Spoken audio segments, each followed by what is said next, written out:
doctor Ramos, vamos a tener otra charla más. Les pido que no se vayan. Bueno, doctor Ramos, muchas gracias. La manejo inicial del paciente quemado. Bueno, tomen nota, chicos. Tomen nota. Tomen nota. Bueno, vamos a empezar ahora con esto del riesgo de bronquio mayor con el G20. Vamos a empezar con el tema con una pequeña anécdota. Como dijo el doctor, hace en residencia que estoy en el hospital Argerich y estaba de guardia un día jueves, hace unos 14 años, cuando nos avisaron que se incendió un boliche bailable. Seguramente ustedes deben haber oído hablar de esto. En el transcurso de 2 o 3 horas recibimos 74 personas. Iba a decir pacientes, pero en ese grupo de personas que llegaron había un porcentaje no menor de personas que llegaban ya fallecidas a la iglesia. El resto, bueno, quienes no estén al tanto del episodio, hubo en ese boliche, había alrededor de 3.000 personas, con lo cual había centenares de heridos y superó holgadamente la capacidad de atención. Entonces llegaban, no hubo prácticamente un triage primario en el sitio. Así que bueno, cuando llegaban los pacientes, uno tenía que evaluar, lógicamente, fácil diagnóstico de los que estaban muertos, después uno tenía que diagnosticar la gravedad de los pacientes y plantearse objetivos inmediatos, en quién empezar la atención y qué tipo de atención inicial recibían.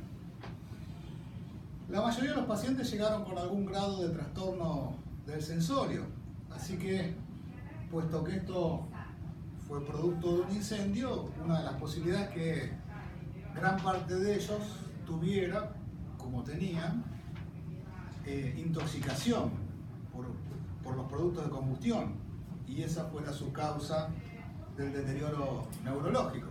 Algunos de ellos tenían también quemaduras, no todos, pero algunos de ellos tenían quemaduras. Y algunos de ellos también habían sufrido, como dice ahí Clarín, que no sé si en este caso mintió o no mintió, había aplastamiento y había algunos que saltaban de las gradas superiores tratando de escaparse del fuego. Así que teníamos un combo de pacientes que llegaban sucios, con alteración del sensorio y que podían tener un trauma asociado, y el ingreso no era fácil identificar. ¿A qué viene esta anécdota?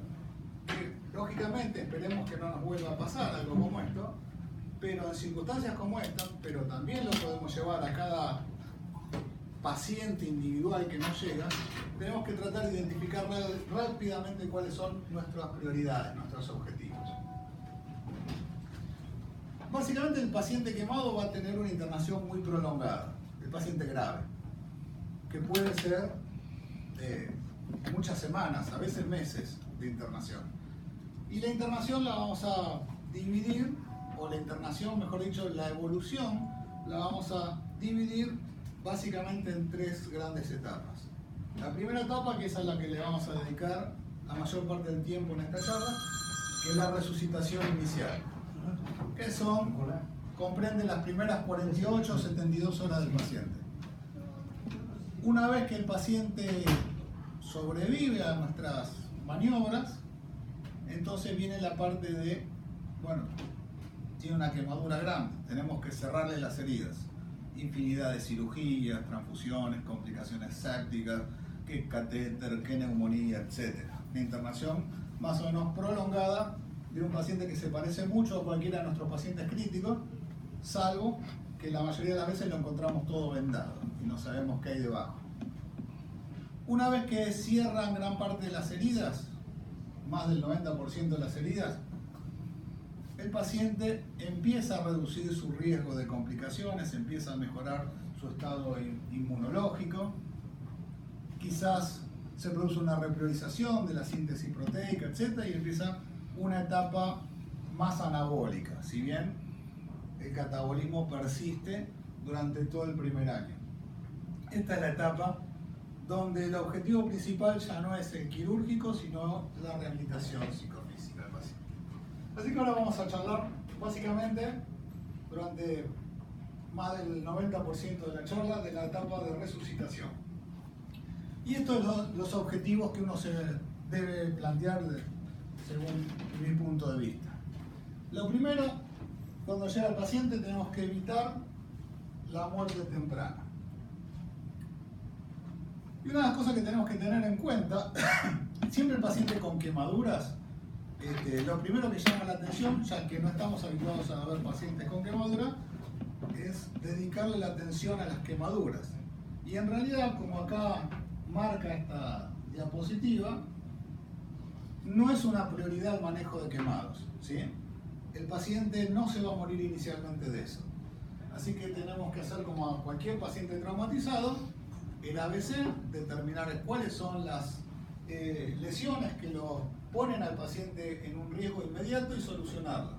Entonces, nunca es bueno llamar a un especialista de quemado en la recepción inicial. No nos interesa su opinión en este momento.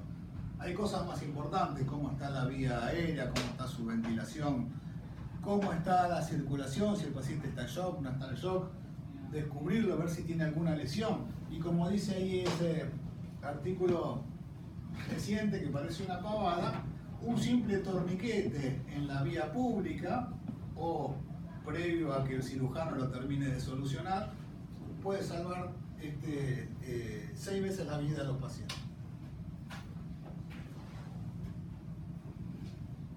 Bueno, una vez que determinamos que el paciente ya tuvo las medidas necesarias, si el paciente tiene un neumotórax estará resuelto, si tiene una herida, una indicación quirúrgica para mesenectomía estará resuelto, etcétera, un hematoma subdural también. Una vez que el paciente se convierte en un paciente quemado, digamos, exclusivo, ya el resto está en vía de solucionarse, o por lo menos las medidas iniciales están realizadas, tenemos que tener una idea de qué lugar lo puede asistir. No cualquier centro puede atender quemados, ¿sí? En el hospital donde yo trabajo, el Hospital Argerich, no está capacitado para atender quemaduras mayores, no estamos preparados. Ni hay material, ni hay experiencia, ni hay equipamiento. Entonces, no todos los lugares están en condiciones de atender a cualquier paciente. Así que tenemos que tener idea de cuál es la gravedad de su quemadura. Y para eso, uno de los elementos que tenemos que tener presente es cuál es la extensión de su quemadura. ¿Cuánto tiene de su cuerpo quemado? ¿Es el 10%, el 50%, el 90% de su cuerpo quemado? Bien. Para hacer una rápida determinación de esta extensión, podemos utilizar el esquema del 9, es decir, dividir los sectores corporales en proporciones de 9. Por ejemplo, la cabeza de un paciente adulto equivale a un 9% de su superficie corporal. Cada miembro superior, un 9%, miembro inferior el doble, el tronco el doble, como se ve. Esto sirve más o menos para el adulto. En la medida que se va reduciendo la edad, las proporciones varían. Y vemos ahí que por ejemplo, un niño entre 1 y 4 años, el porcentaje de la región cefálica es el doble que en el adulto con respecto al cuerpo. Entonces hay sistemas de tablas que sirven para más o menos identificar en los pacientes jóvenes y niños cuáles, viendo así rápidamente su cuerpo, sus quemaduras, tener una idea de qué porcentaje tiene ese paciente. Así que bueno, teniendo en cuenta la regla de los 9, podemos con una simple mirada hacer una aproximación. Bueno, tiene los 2 miembros inferiores completos quemados, más un poquito del tronco. Ya sé que tiene 36% más un poco más. Redondeo un 40% tiene. Sí, nos interesa saber con más detalle. Por ejemplo, bueno, tiene quemado el brazo, pero no tiene todo el brazo quemado, tiene una parte. Entonces ya ahí tenemos que hacer fracciones. Entonces quizás, o por ejemplo, el brazo está quemado, pero el brazo está quemado en parches con distinta profundidad.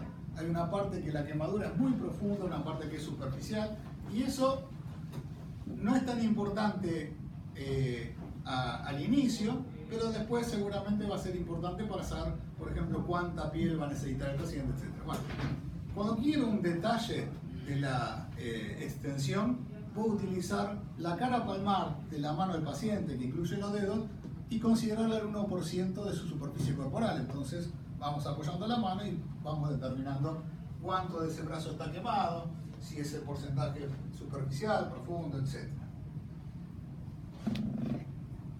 El otro dato entonces nos interesa saber la extensión. Si tienen 40%, 80%, 10%, cambia. Un paciente con más del 40% ya es un paciente que asusta.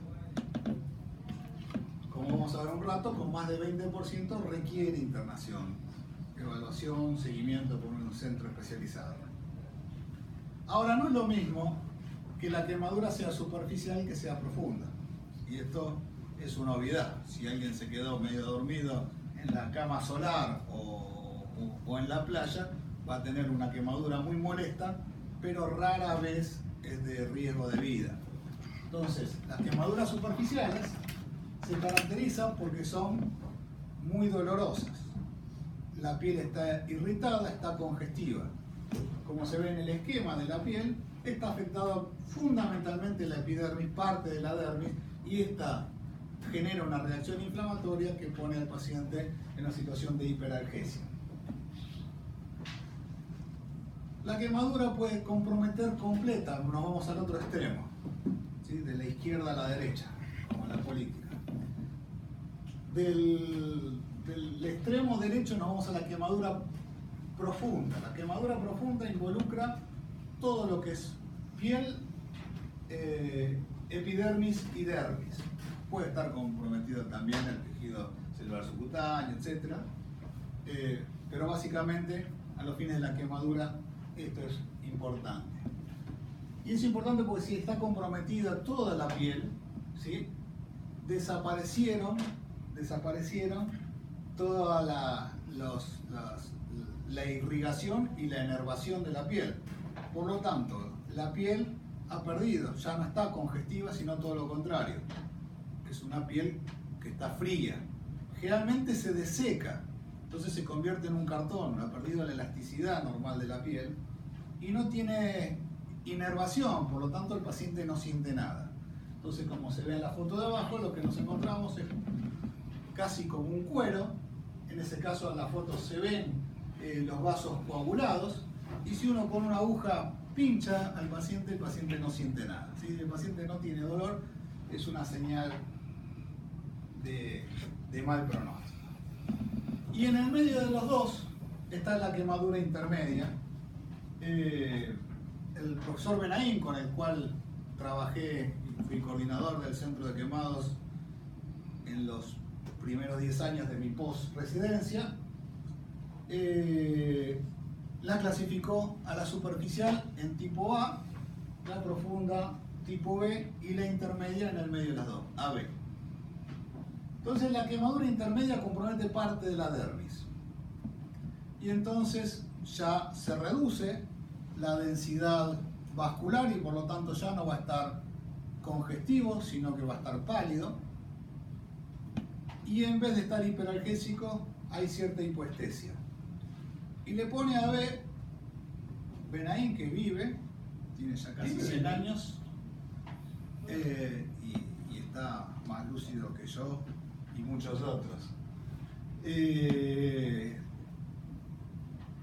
Y esta quemadura intermedia puede, según la evolución, comportarse con el tiempo como una quemadura superficial, es decir, hacia la curación espontánea, o hacia el otro extremo, profundizarse, terminar de morir la dermis remanente y solo curarse con resección e injerto.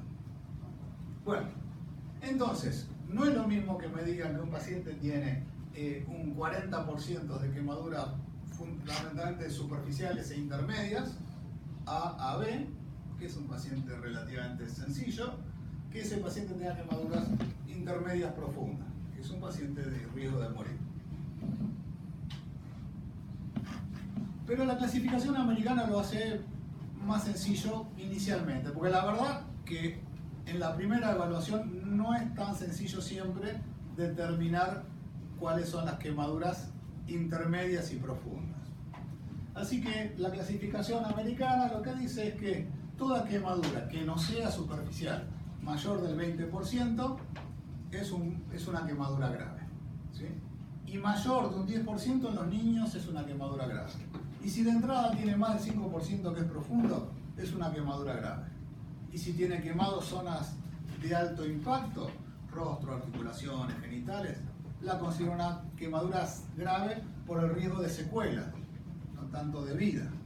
Si la quemadura es eléctrica, sobre todo si es eléctrica de alto voltaje, se considera una quemadura grave, por más que uno vea solamente un agujerito del sitio de entrada y otro agujerito del sitio de salida. Por dentro arrasó, generó una destrucción muscular muy importante, puede quedar mutilado. Quemaduras químicas, lógicamente, porque depende no solo de la evolución local, sino del riesgo de intoxicación del paciente. Y por supuesto, pacientes con comorbilidades, pacientes embarazadas, añosos, coronarios, trauma asociado, etc. Bien.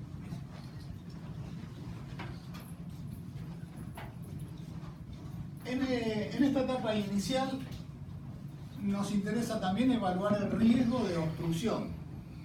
¿Cómo está la vía aérea? ¿Sí?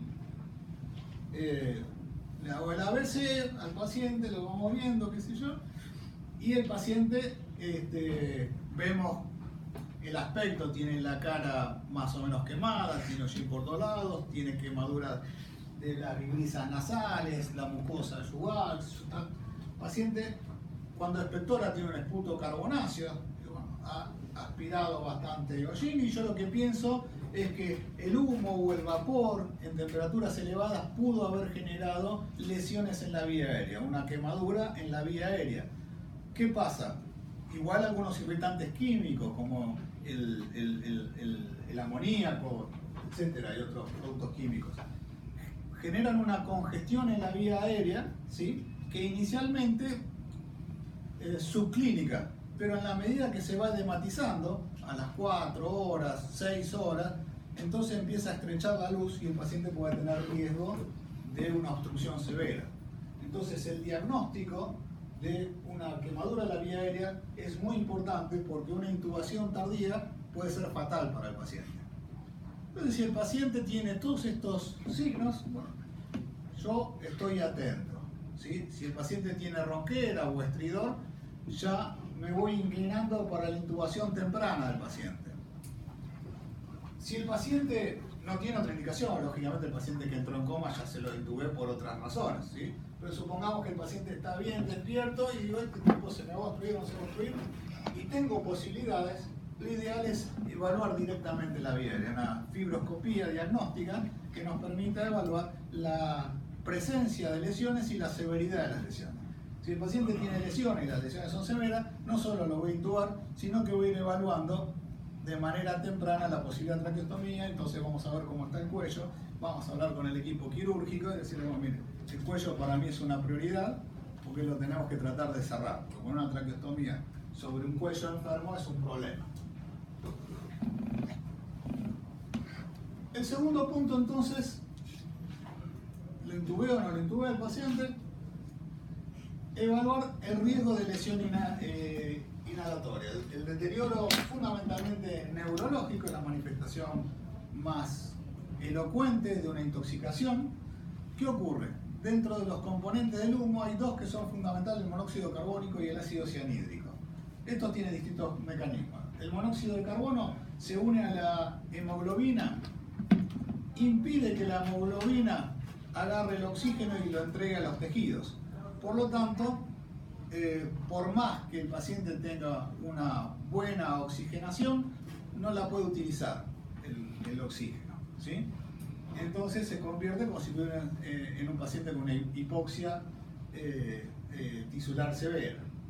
¿Y qué órganos se van a manifestar? Los que tienen mayor utilización de ATP, el cerebro, el corazón. Entonces, si es un coronario, puede que esté con Angor.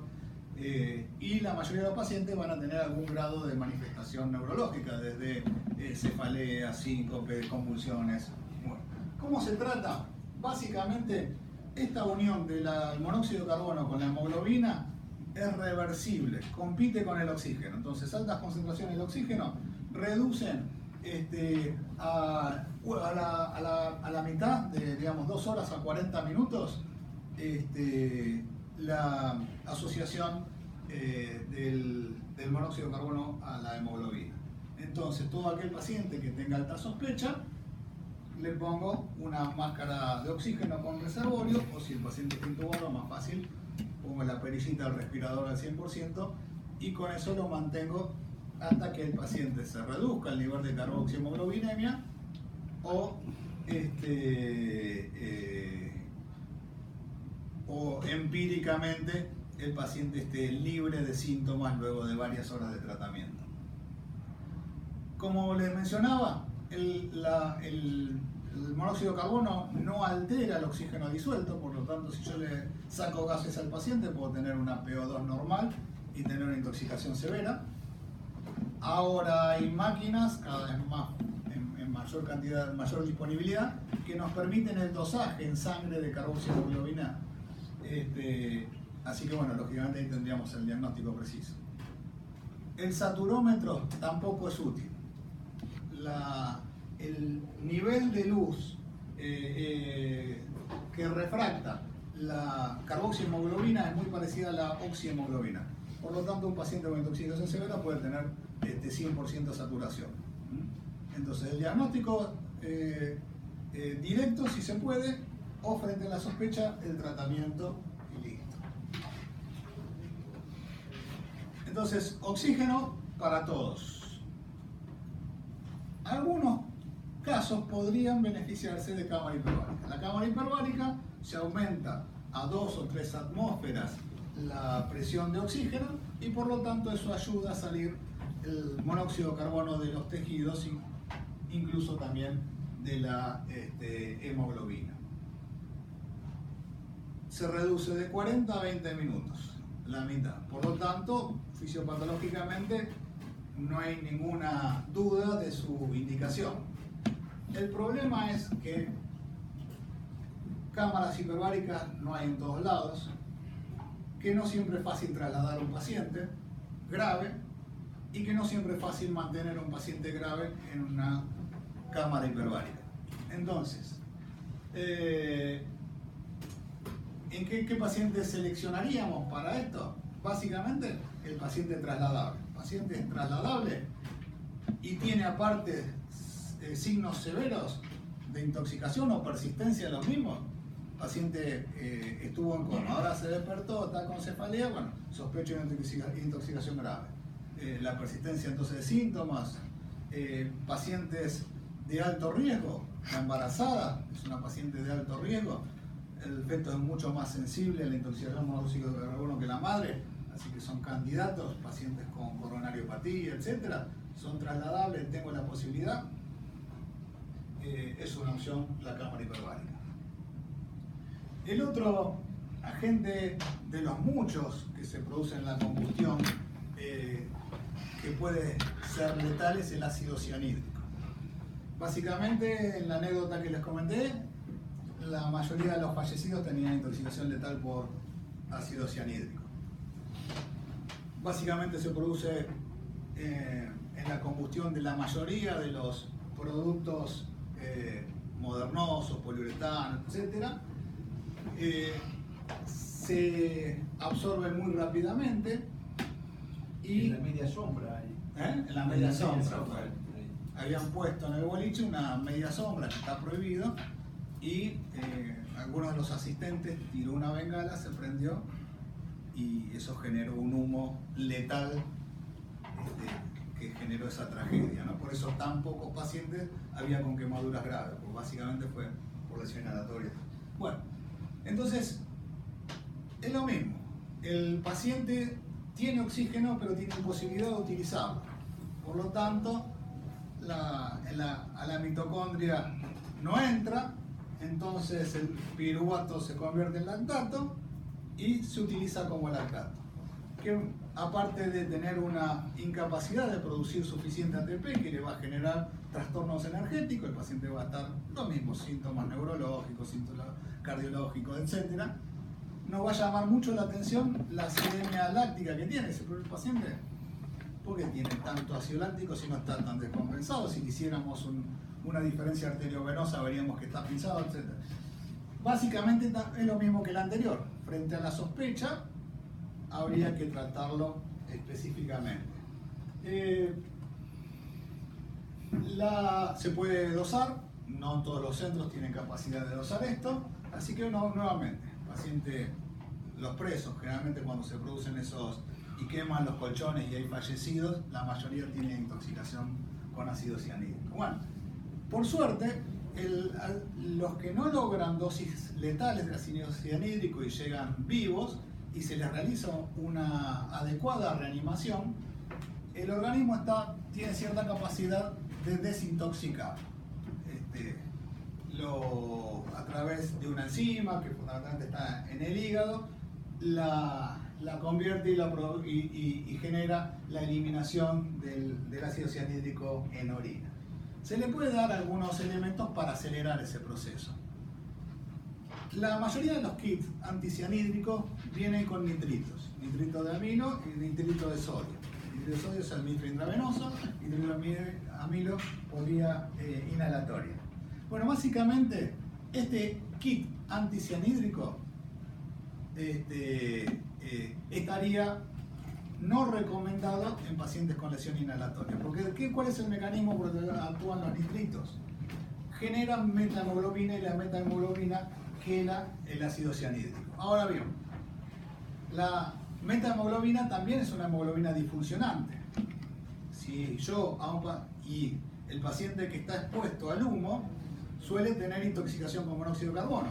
Supongamos que la intoxicación con monóxido de carbono no es letal. El paciente tiene una intoxicación, no sé, de un 20-30% y tenía buenas chances. Ahora yo le hago este tratamiento que le genera un 20-25% de metahemoglobina. Ya está, el paciente tiene más de 50% de hemoglobina disfuncionante y lo ponemos en riesgo de vida. Por lo tanto, ese kit no estaría recomendado en pacientes con quemadura. ¿Qué se utiliza actualmente? Un derivado de la vitamina B12, la hidroxicobalamina, en dosis de 5 gramos intravenosa, es bastante seguro, prácticamente no tiene efectos adversos y podría utilizarse en el caso que se disponga. Bien. Punto número 3. Vamos a tratar de evitar el fracaso en la reanimación. Un punto que es claro en el paciente quemado es que el shock es prevenible. Básicamente porque es dependiente del tiempo. Lo que veíamos en la vía aérea, inicialmente bien y se va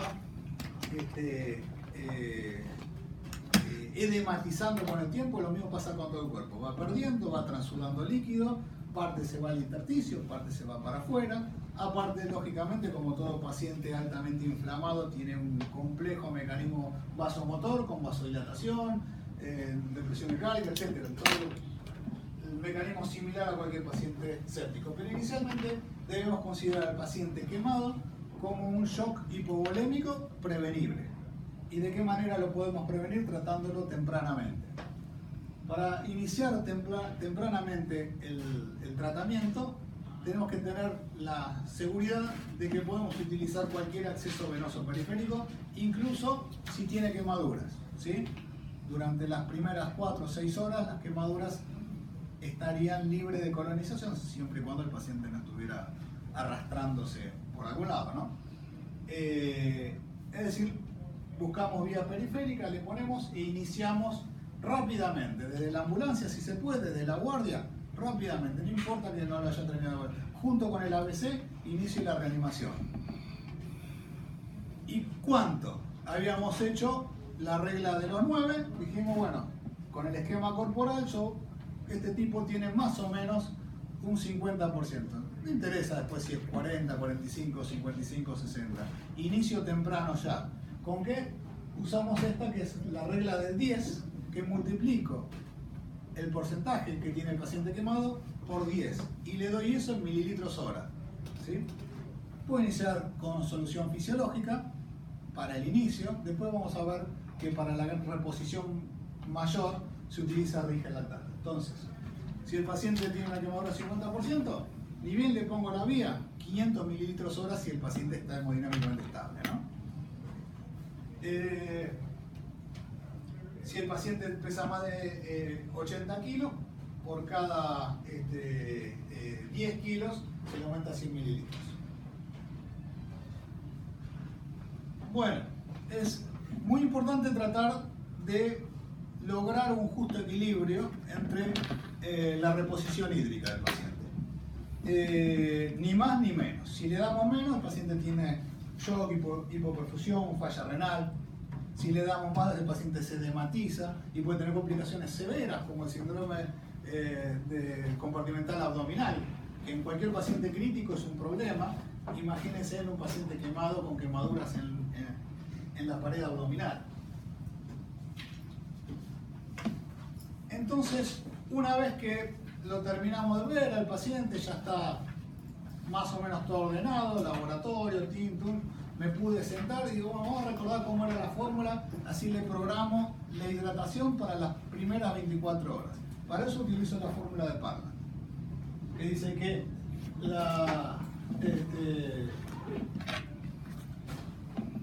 la hidratación en las primeras 24 horas, el requerimiento equivale a 4 mililitros por el kilo de peso por el porcentaje de superficie corporal quemada. Imaginemos que el paciente tiene 50%, 80 kilos, ahí ya estamos hablando de, perdón que tengo con la cuenta, 8 por 5, 40. 5,40, estamos en 4 litros por 4 mililitros y estamos en 20 litros, si mal no me salen las cuentas, ¿no?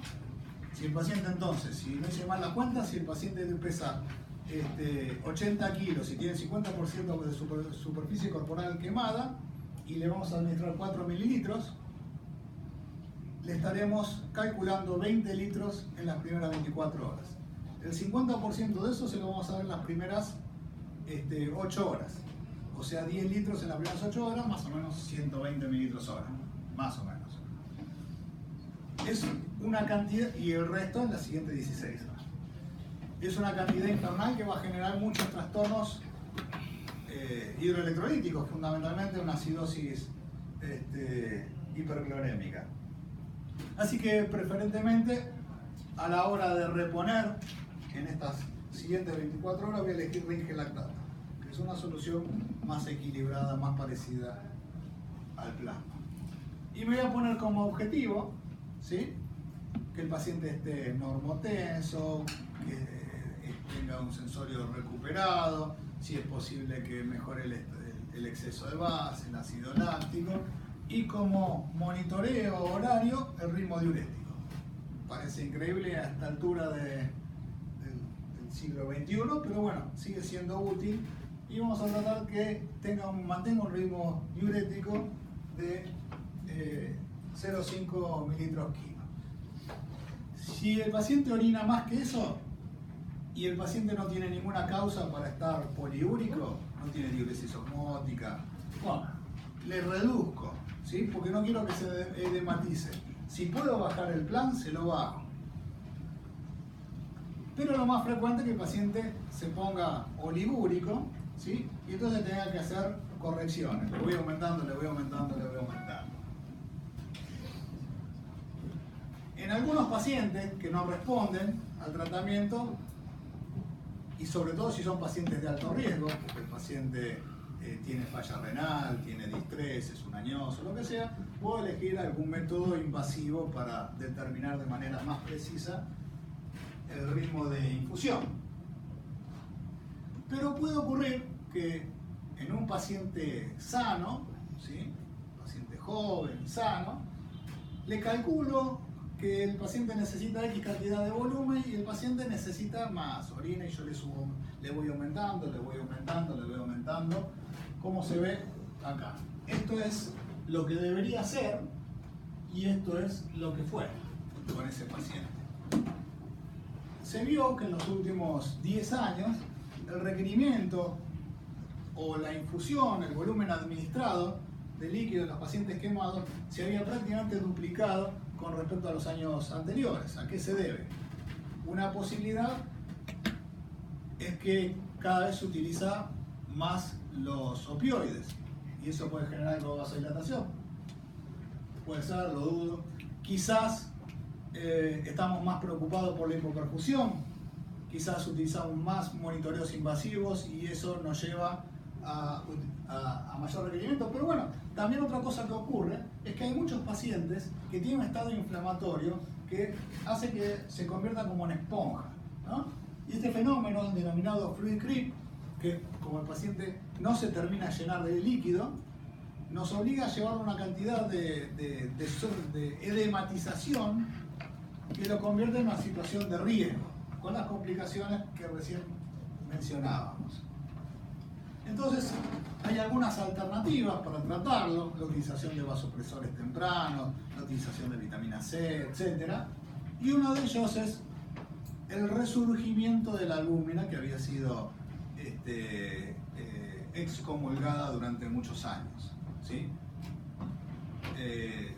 La albúmina podría utilizarse como rescate en estos pacientes que le voy utilizando, le voy aumentando el plan de hidratación y el paciente no responde. Esto lógicamente necesita más tiempo y evidencia médica para determinar si esta hipótesis es real o no. Hay otras teorías, incluso hay gente que le hace hemofiltración temprana a estos pacientes. Bastante riesgoso a mi gusto, prefiero un poco de albúmina. Como en cualquier paciente crítico, estos pacientes tienen riesgo de falla renal y en general estas curvas son bimodales. La primera injuria, el primer golpe al riñón es la hipovolemia y la presencia de pigmentos como por ejemplo los producidos por la destrucción de glóbulos y de masa muscular.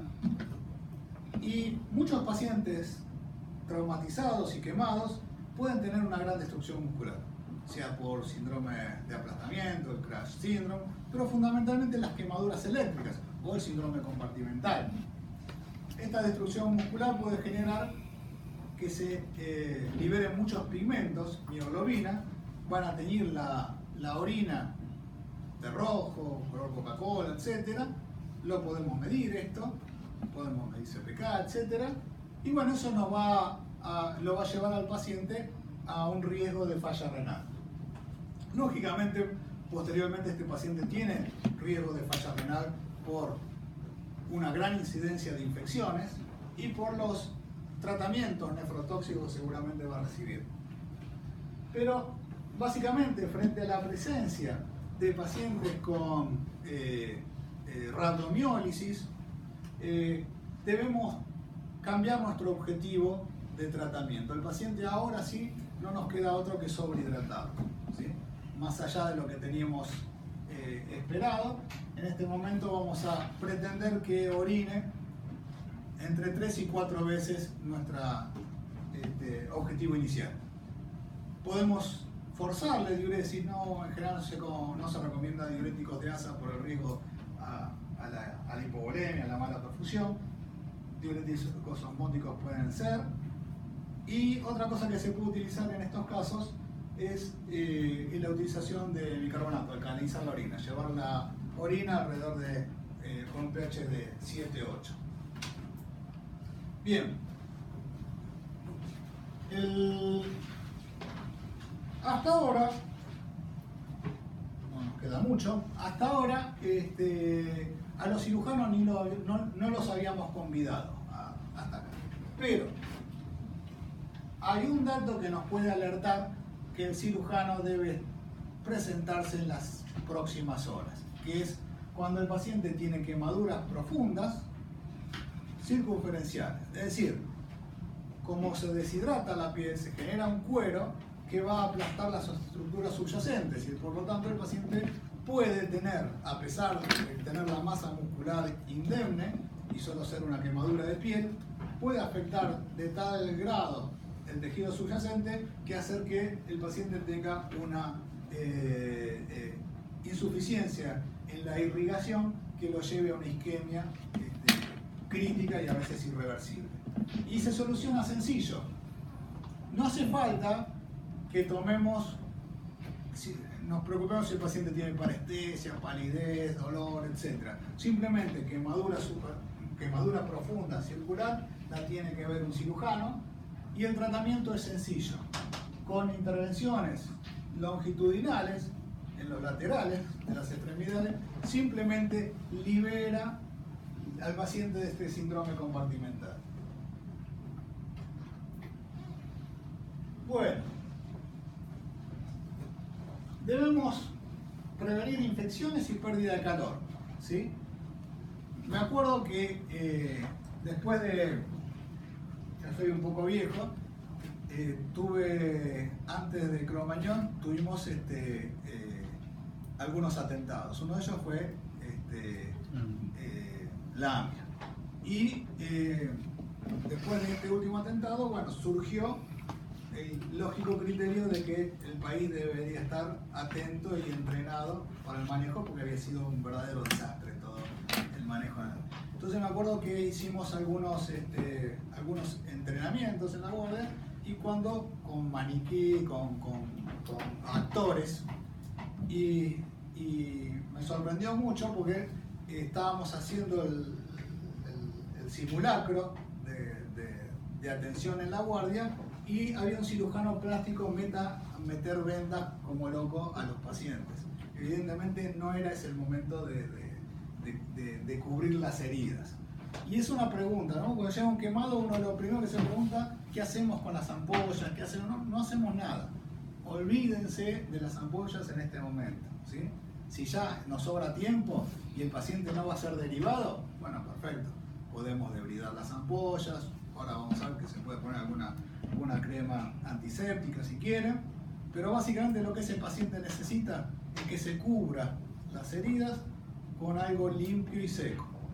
Entonces el paciente ni se contamina, ni pierde calor, ni anda rozando sus heridas por todos lados. Y con sistemas de mantas limpias, con eso nos alcanza para la atención inicial. Bueno, se evalúa si tiene una adecuada inmunización antitetánica, etc.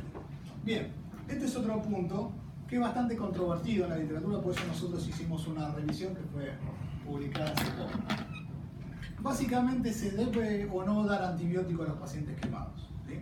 Así que vamos a dividir la profilaxis antimicrobiana sistémica en post-quemadura o post-cirugías. Post-quemadura es me llega un paciente quemado y le pongo, como se hacía antaño, penicilina, qué sé yo, los primeros 5 días. Bien. Para ver si sirve o no sirve, en esta revisión lo dividimos en quemaduras graves y quemaduras no graves. Las quemaduras no graves, el paciente se puede morir, sobre todo si es un niño, de una quemadura no grave, por una complicación que se llama síndrome de shock tóxico, ¿sí? En el cual algunas bacterias, estreptococcus, estafilococcus, producen toxinas que producen un síndrome similar al de un cuadro de shock séptico, ¿sí? Y esto puede ocurrir con quemaduras menores. Lo que se ha visto en los trabajos que se realizaron es que la utilización a todos los pacientes no lograba una reducción significativa, porque por suerte es una patología relativamente infrecuente, y que si el paciente llegaba tempranamente al tratamiento, la mortalidad no era tan elevada como era descrito inicialmente, que superaba el 50%. Entonces, aun cuando sean quemaduras menores, hay que alertar. Si el paciente tiene fiebre elevada, vómito, lo que sea, consulte inmediatamente y no le ponemos antibiótico a ninguno con quemadura leve. ¿Qué pasa con las quemaduras graves? Bueno, tampoco se le ponía antibiótico. Ahora, hay algunos trabajos que en los pacientes de mayor riesgo, pacientes con quemaduras graves, asistencia respiratoria mecánica, etc. Hay un interesante trabajo japonés, donde los pacientes con estos factores de riesgo tenían menor mortalidad. Se reduce, un trabajo de un español, de Lacal, que utiliza decontaminación selectiva, en la cual aparte agrega una cefalosporina de tercera generación, y los pacientes reducen la neumonía temprana, la mortalidad, etc.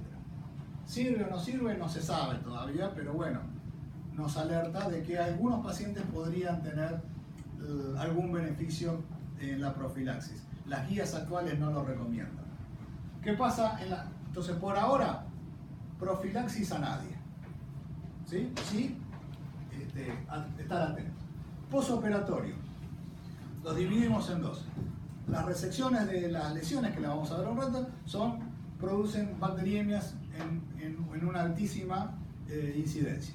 Ahora, no está comprobado que estas bacteriemias lleven al paciente al shock y que el tratamiento de la prevención de la bacteriemia lo reduzca. Así que, salvo que el paciente tenga algún factor de riesgo especial, fundamentalmente de endocarditis, etc., no se da profilaxis para la prevención de bacteriemia en curaciones, radioterapia, escalectomía, etc. ¿Qué pasa con los injertos? Bueno, podría mejorar, como cualquier intervención quirúrgica, estética, etc., el rendimiento de los injertos, Podría ser, pero bueno, no es algo. Entonces, en general, el concepto es antibióticos seguro a nadie. Quemaduras mayor del 40% que requieren grandes escalectomías en pacientes en quemaduras que se resecan en forma tardías, más de 10 días, podría estar recomendado la utilización de antibióticos, pero es un tema controvertido.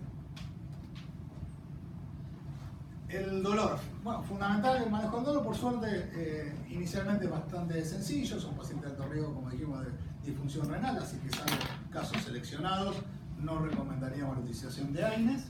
Y la más fácil de titular es la morfina. Diluyo la morfina, le administro en bolos cada 15 minutos hasta que el paciente alivie el dolor. Está claro que ningún paciente con dolor intenso va a producir depresión respiratoria si se maneja con cautela y el paciente es monitoreado. Y bueno, luego se le dejará la dosis de mantenimiento. Nutrición enteral. ¿Por qué en etapa de resucitación? Porque acá, una vez que el paciente sale del shock, es conveniente que inicie tempranamente, a las 4 horas, a las 6 horas, a las 12 horas. Ni bien el paciente esté estabilizado, iniciar con el objetivo de preservar la función, ¿sí? Con fundamento trófico en esta instancia. No voy a intentar llegar a su requerimiento calórico en las primeras 24 horas, pero seguramente si inicio tempranamente el paciente va a tener más posibilidades de tener una buena evolución posterior.